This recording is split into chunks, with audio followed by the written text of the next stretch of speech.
ഒരുമിച്ച് ജീവിക്കണം, ഒരുമിച്ചൊരു ജീവിതം ഉണ്ടാകും എന്ന് ആഗ്രഹിച്ചിട്ട് സ്വപ്നം കണ്ടിട്ട് തന്നെയാണ് ഓരോ പ്രവാസിയും ഓരോ രാത്രിയും കഴിച്ചു കൂട്ടുന്നത്. പെണ്ണിൻ്റെ മനസ്സ്, അവളുടെ ചിന്ത, അവളുടെ തോട്ടിനെ ഒരിക്കലും അളക്കാൻ പറ്റില്ല കേട്ടോ. വിവാഹം കഴിഞ്ഞിട്ടുള്ള പ്രവാസികൾക്കും അഭിപ്രായം പറയാം, കെട്ടിയന്മാർ ഗൾഫിലുള്ള നാട്ടിലുള്ള ഭാര്യമാർക്കും അഭിപ്രായം പറയാം. ഞാൻ ഒരിക്കലും ഇതിൽ ഉൾക്കൊള്ളില്ല. എന്നോട് ഒരാൾ ചോദിച്ചാണ്, ഒരു പെണ്ണ് വന്നിട്ട്, എന്താണ് പ്രവാസം മതിയാക്കാത്തത് എന്നുള്ളത്.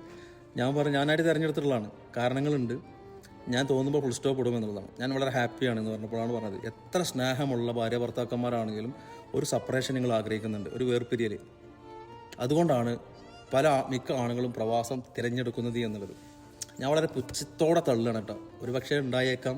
അള്ളാൻ്റെ ഈ ദുനിയാവിൽ ഏറ്റവും കൂടുതൽ റിസ്ക് എടുക്കുന്ന ഒരു വർഗ്ഗമുണ്ടെങ്കിൽ അത് പ്രവാസികളും മാത്രമാണുള്ളത്. വേണ്ടപ്പെട്ടവരുടെ കൂടെ വളരെ സന്തോഷപൂർവ്വം ജീവിക്കാൻ പറ്റാതെ പോയിട്ടുള്ള ഒരു കൂട്ടം ആളുകൾ പ്രവാസികളാണ്.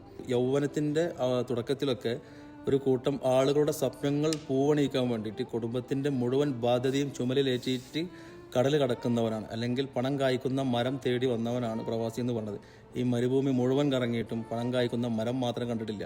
അല്ലെങ്കിൽ ഇന്നും പലരും നേട്ടങ്ങൾ ഉണ്ടാക്കാൻ വന്നവരാണ്. നേട്ടങ്ങൾ ഇന്ന് പലരും ഉണ്ടാക്കിയിട്ടില്ല. പലരും നേട്ടങ്ങൾക്ക് പിറകെയാണ്, സ്വപ്നങ്ങൾക്ക് പിറകെയാണ്. അല്ലേ? ഒരു കാര്യം അറിയാം, യൗവനം അറബ് നാട്ടിൽ അറബികൾക്കുമാണ്, അല്ലെങ്കിൽ വാർദ്ധക്യത്തിൻ്റെ തുടക്കമോ അവസാനമോ ആണ് ഭാര്യക്കോ ഉമ്മാക്കോ കിട്ടണത് എന്നുള്ളത് പൂർണ്ണമായിട്ടുള്ള ബോധമുണ്ട്. ഈ പൊരിയുന്ന ഈ വെയിലെത്തി ചൂടിൽ ചോര നീരാക്കിയിട്ട് കുടുംബത്തിന് വേണ്ടി രാപ്പകലില്ലാതെ കഷ്ടപ്പെടുന്ന പ്രവാസിയുടെ വിയർപ്പിനെ ഇത്തരത്തിൽ അളക്കുന്നത് കാണുമ്പോൾ ഉള്ളു പൊട്ടുന്നുണ്ട്. പ്രവാസി അപ്പോൾ പലതും മനസ്സിലാക്കി, ഒരു വിയർപ്പിൻ്റെ വില മനസ്സിലാക്കി, കാത്തിരിപ്പിൻ്റെ സുഖം, സ്നേഹത്തിൻ്റെ ആഴം, ബന്ധങ്ങളുടെ വില മനസ്സിലാക്കി, വിരഹത്തിൻ്റെ വേദന മനസ്സിലാക്കി, എല്ലാം മനസ്സിലാക്കി. പക്ഷേ നിങ്ങളെപ്പോലുള്ള പെണ്ണുങ്ങളുടെ തോട്ട്, മനസ്സ്, നിങ്ങൾക്കത് പറയുന്നത്. പല ആളുകളും പ്രവാസം തിരഞ്ഞെടുക്കുന്നത് മഹർ കൊടുത്തിട്ടുള്ള താല് ചാർത്തിയ പെണ്ണിനെ പിരിഞ്ഞിരിക്കാൻ ആഗ്രഹമുള്ളതുകൊണ്ടാണോ?